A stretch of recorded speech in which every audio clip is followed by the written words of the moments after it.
నిన్నటికి ముందు రోజు రాత్రి బాగా రాత్రి వేళ నిద్ర లేచాను. ఆ కారణం చేత నేను ఇవాళ తెల్లవారుజామున నిద్ర లేవడంలో కొంచెం వైక్లభ్యం పొందాను, లేవలేకపోయాను గబుక్కుని.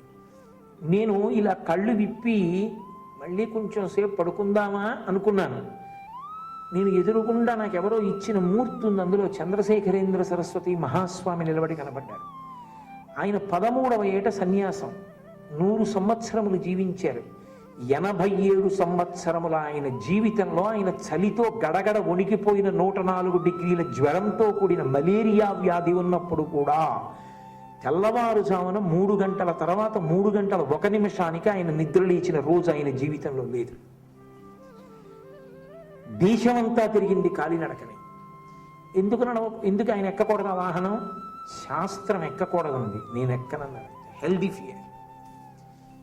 మనిషికి కమిట్మెంట్ ఉండాలి, మనిషికి నమ్మకం ఉండాలి. నేను ఇది చేస్తే ఎవడు చేస్తానన్న వాడిని ఆపగలిగిన వాడు ఎవడు లేడు. ఈ చుట్టూ భగవన్మూర్తుల్ని పేర్చేసి నా చుట్టూ భగవద్గీత పుస్తకాలు పెట్టేసినా నేను తప్పుడు పని చెయ్యాలనుకుంటే నన్ను ఆపలేవవేవి. నన్ను చూసేవాడు ఒకడున్నాడు, అటువంటి మహాత్ములున్నారు. 87 సంవత్సరములు 3 గంటల 1 నిమిషానికి కూడా నిద్ర లేవని మహాత్ములు ఉన్నారు.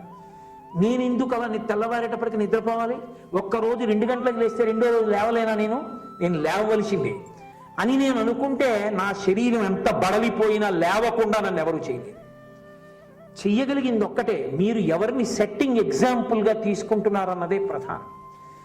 ఎవరిని మీరు సెట్టింగ్ ఎగ్జాంపుల్గా తీసుకుంటున్నారో, ఎవరిని రోల్ మోడల్గా తీసుకుంటున్నారో వాళ్ళు మీలో హెల్దీ ఫియర్ని ఏర్పాటు చేస్తారు. వాళ్ళే మీకు నిరంతర సంస్కార బలం ఏర్పాటు చేస్తారు. నేను అందుకే మీ అందరికీ ఒక మనవి చేస్తున్నాను.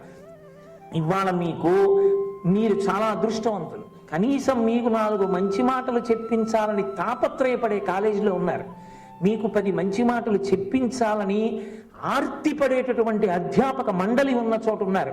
నన్ను కారులో తీసుకొస్తూ స్వామిరాజు గారు నాతో ఓ మాట అన్నారు, కోటేశ్వరారు నాకు భయంగా ఉంది, ఈ తరువాతి తరంలో విద్యార్థులకి మంచి మాటలు చెప్పేవాళ్ళు కొరబడిపోతారంటారా అన్నారు. ఆయన ఆర్తికి నేను నిజంగా కదిలిపోయాను.